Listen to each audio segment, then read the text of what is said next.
Hello दोस्तों, स्वागत है आपका हमारे YouTube channel tech fact academy में। मैं हूं शशिकांत राय और आज की वीडियो में बात करने वाले हैं प्राथमिक शिक्षक भर्ती को लेकर के 7वें चरण के लिए, जिसमें आज आपको जो है इन्फॉर्मेशन देंगे और बताएंगे कि कौन अभ्यर्थी किस किस कैटेगरी में आवेदन कर सकता है।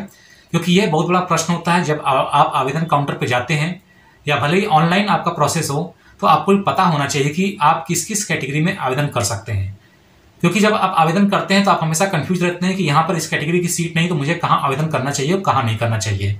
इसमें जो सीटेट का और बीटेट का जो सर्टिफिकेट होता है उसका अहमियत काफ़ी होता है। उसको यहाँ पर आपको जो है डिस्क्राइब करेंगे, एक्सप्लेन करेंगे, उसको आप समझने का प्रयास करिएगा और आप आसानी से अधिक आवेदन कर सकते हैं, जिससे आपकी जो दावेदारी है वो 101% जो है सुनिश्चित हो सकती है। और अगर सुनिश्चित नहीं भी होती है तो भी आप काउंसलिंग के लिए पात्र हो सकते हैं या वहाँ पर काउंसलिंग करा सकते हैं। तो जो भी शिक्षक अभ्यर्थी तक चैनल को सब्सक्राइब नहीं किया, चैनल को सब्सक्राइब कर लीजिएगा। चैनल को सब्सक्राइब करने के लिए क्लिक करना हो सब्सक्राइब बटन पे, बेल आइकन पे प्रेस करिएगा, ऑल पे क्लिक करिएगा, तो आपको सारे वीडियो नोटिफिकेशंस मिल जाएंगे।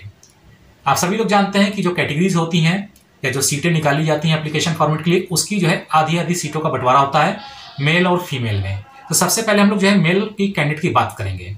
मेल की कैंडिडेट की बात करने से पहले आपको यहाँ पे बता दें कि सीटेट और बीटेट के जो मार्क्स होते हैं वो आपको खास तौर से ध्यान रखना होगा। अगर आप यूआर में आते हैं तो आपका क्वालिफाइंग मार्क्स 60% है, ये आपको ध्यान होना चाहिए, और कैटेगरी का 55% है और फीमेल का कुछ उससे भी थोड़ा सा कम है।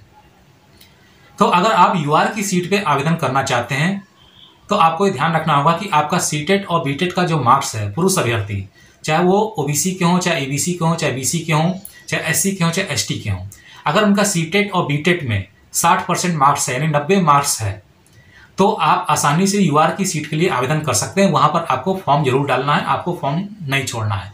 ऐसा नहीं है कि आप वहां पे आवेदन पे जाएं, आवेदन करने के लिए जाएं और आपको यह कह के लौटा दिया जाए कि नहीं, यहाँ पे जो है आपकी कैटेगरी की सीट नहीं, आपका फॉर्म सबमिट नहीं होगा। ऐसी कंडीशन में अगर आपके 90 मार्क्स बनते हैं या 60% बनते हैं तो आप आसानी से यूआर की सीट पे जो है आवेदन कर सकते हैं। बस आपको अपने फॉर्म में यूआर के कॉलम को टिक करना होगा। जी हाँ, जनरल या अनारक्षित वाला जो कॉलम होता है कैटेगरी वाला, उसको टिक करके आप वहां पे फॉर्म सबमिट कर सकते हैं। अब बात कर लेते हैं जो कैटेगरी वाले जो अभ्यर्थी होते हैं उनकी, यानी कि जो कैटेगरी जो आरक्षण प्राप्त हैं, जिनके 90 मार्क्स हैं और 55% भी मार्क्स हैं, वे जो है अपनी कैटेगरी में जहां जहां सीट खाली है सब जगह आवेदन के पात्र होते हैं और वो आसानी से वहां पे आवेदन कर सकते हैं। मेन प्रॉब्लम यही फंसती है कि यूआर की सीट पे लोग आवेदन नहीं करने देते हैं, ये बता के कि आपकी कैटेगरी में सीट नहीं है। तो ये तो हो गई पुरुष अभ्यर्थियों की बात। अब बात कर लेते हैं फीमेल कैंडिडेट्स की। फीमेल कैंडिडेट्स का भी जो सीटेट और बीटेट का जो नॉर्मल सामान्य मानक निर्धारित है अनारक्षित महिला के लिए, वे सभी अनारक्षित महिलाएं, चाहे वो किसी भी कैटेगरी की हों, चाहे बीसी की हों, चाहे बीसी की हों, चाहे एससी की हों, चाहे एसटी की हों, वे सभी अगर उस मानक को पूरा करते हैं, सामान्य सीट के लिए जो मानक है सीटेट और बीटेट पास होने के लिए, अगर उस मानक को पूरा करते हैं तो वो यूआर फीमेल पे भी आवेदन कर सकती हैं और इसके साथ ही जो है यूआर मेल की सीट पे भी आवेदन कर सकती हैं, यानी कि वो दोनों जगह आवेदन कर सकती हैं।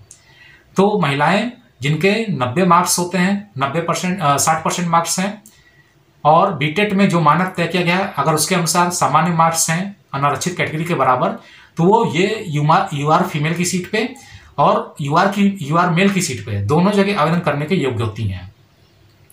इसके साथ ही जो कैटेगरी वाली जो महिलाएं होती हैं वे भी यूआर फीमेल की सीट पे भी आवेदन कर सकती हैं और यूआर मेल की सीट पे भी आवेदन कर सकती हैं। इसके साथ ही जो रिजर्व फीमेल की जो सीट होती है, जिसको आरएफ की सीट कही जाती है, उस पर भी सभी महिलाएं जो है आवेदन कर सकती हैं। इसके बारे में खासतौर से लोगों को जानकारी नहीं है, लेकिन आरएफ की सीट पे अगर आपने आवेदन किया है तो काउंसलिंग के समय यह ध्यान रखिएगा कि आपको आरएफ की सीट पे ही काउंसलिंग कराया जाएगा, बाकी किसी सीट का लाभ आपको नहीं मिलेगा, भले ही आपकी मेरिट कितनी ज्यादा क्यों ना हो। तो ये पूरा सिस्टम था। ऑनलाइन एप्लीकेशन हो चाहे ऑफलाइन मोड हो, आपको जो आवेदन करना है वो हर कैटेगरी में करना है, यानी महिला पुरुष वर्ग के भी आवेदन कर सकती है। और जो महिला अभ्यर्थी जो कैटेगरी वाली होती है बीसी एससी एसटी की, वो मेल के जो आरक्षित सीट होती है बीसी एससी एसटी, उस पर भी वो आवेदन की पात्र है अगर उसका सामान्य कट ऑफ बनता है सीटेट बीटेट में। यानी कि मेल पुरुष के लिए जो सीटेट बीटेट का आरक्षित वर्ग के लिए जो कट ऑफ तय है, अगर उसके पास वो कट ऑफ है तो मेल की सीट पे भी आवेदन कर सकती है। और ऐसा छठे चरण में भी हुआ है कि फीमेल की जो कैंडिडेट थी, अगर उनके मार्क्स जो है अधिक थे और मेल पुरुष जो आरक्षित वर्ग के थे तो उनको उनकी सीट पे जो है ट्रांसफर किया गया था। ये हर जगह हुआ है, क्योंकि किसी भी कंडीशन में 50% सीट जो मेल कैंडिडेट्स वाली होती है, इसको मेल कैंडिडेट कहना या ना कहना उचित नहीं है, क्योंकि यूआर की जो सीट होती है वो सामान्य ही होती है, उसको लोग मेल पुरुष सीट कहते हैं। और जो कैटेगरी की सीट भी होती है वो भी उस आरक्षित कैटेगरी में सामान्य सीट ही मानी जाती है, यानी उस कैटेगरी में कोई भी फीमेल आवेदन कर सकती है और काउंसलिंग में पार्टिसिपेट कर सकती है।